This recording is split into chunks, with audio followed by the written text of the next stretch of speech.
Hindi pa man opisyal na nagsisimula ang tag-ulan, marami nang naapektuhan ng malawakang pagbaha sa Maguindanao del Sur dahil sa malalakas na pag-ulan. Nadamay tuloy pati ang kabuhayan ng ilang magsasaka doon. Agad namang nagpaabot ng tulong ang GMA Kapuso Foundation sa mga nasalanta. Lubog sa baha ang mga pananim na mais, bunsod ng tuloy-tuloy na pag-ulan sa Barangay Tuca, Mama Sapano, Maguindanao del Sur.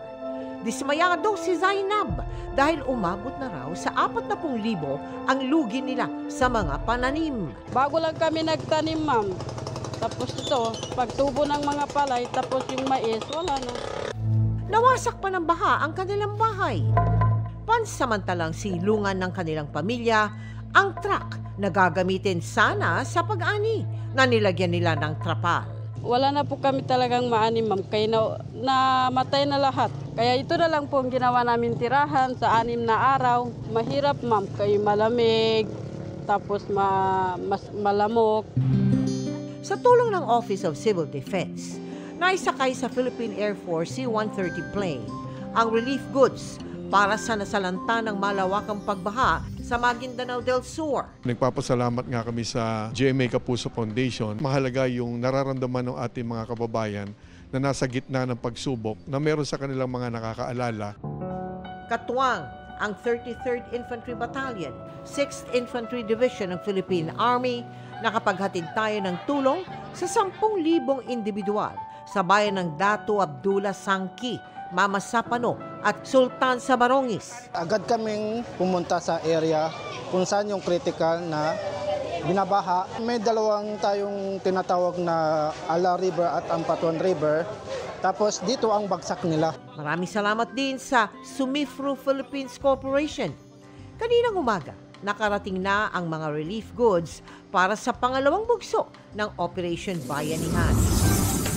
Malaking bahagi ng Maguindanao del Sur ang pinahirapan ng malawakang pagbaha dahil sa epekto ng Intertropical Convergence Zone o ITCZ.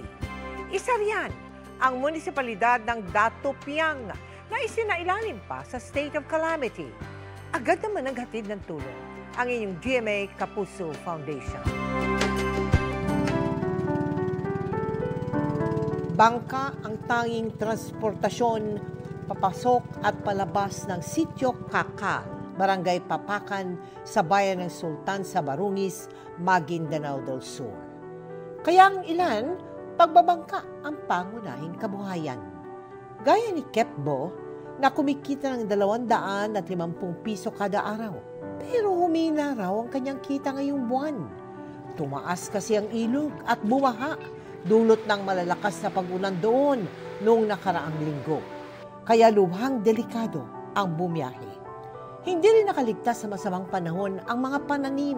Namatay yung palaya namin, nakuha ng baha. So wala na. Wala na kaming hanap buhay. Kundi yan, minsan may bangka na para sa pasahero. Kung walang pasahero, di wala na. Sa pagtungo ng GMA Kapuso Foundation doon, sinalubong tayo ng mga residenteng nabaha. Binigyan natin sila ng food packs. Ang hirap din na sa ngayon na mapuntahan dahil talagang lubog sa tubig yung mga daanan pagpunta doon sa barangay at halos isolated yung barangay kapag panahon ng tag-ulan. Malaking bagay ito sa kanila dahil naramdaman nila na may nakapag-alala sa kanila, naalala sila. Sa kabuuan, nakapaghatid tayo ng tulong sa 20,000 individual na nasalanta ng pagbaha sa mga bayan ng Sultan sa Barongis, Mama Sapano, Dato Piang at Dato Abdullah Sangki sa Maguindanao del Sur sa ilalim ng ating Operation Bayanihan.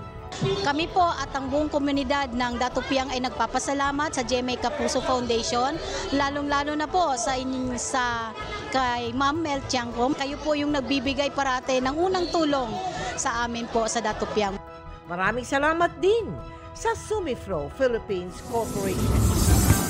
Silent killer kung tawagin ang sakit na hypertension. Minsan kasi wala itong sintomas sa simula, pero maaaring magdulot ng malubhang komplikasyon kapag hindi naagapan. Kaya bago magtapos ang Hypertension Awareness Month, binigyang pansin ng GMA Kapuso Foundation ang kalusugan ng mga mangingisda at maninisid ng Capiz sa Sariaya, Quezon. Pangingisda at paninisid ng Capiz. Ang kabuhayan ni Marvin na taga Sariaya sa Quezon. Kaya sa bawat pag-ahon niya sa dagat, ay ang pag-asang may ahon din sa hirap ang pamilya at matulungan ng ama at biyanang may problema sa kalusugan. Ang biyanang na-stroke noong 2022, albularyo ang takbuhan at wala ring iniinom na gamot. Doktor daw pong kapagaling sa kanya. Wala naman po pera eh.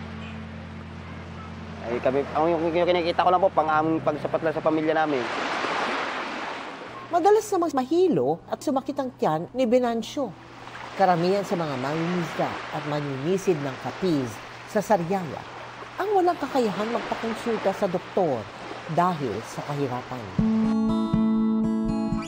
Kaya ngayong Hypertension Awareness Month, nagsagawa ang GMA Kapuso Foundation katuwang ang New World Diagnostics ng libreng ECG, hemoglobin A1C blood test, at urinalysis para malaman kung mayroon silang hypertension, sakit sa bato o problema sa puso. Nagkaroon din ng consultation at lecture. Yung iba, baka walang mararamdaman kasi siya po ay silent killer or minsan tahimik lang pero nagkakos na ng damage. Ipinasuri na rin natin ang biyanan at tatay ni Marvin. Important kasi post-stroke, no? May mga medications na need to be continued para hindi po maulit yung kanyang stroke. Si tatay naman, no, we gave yung mga requests po, no, para malaman kung ano yung cause ng abdominal pain niya.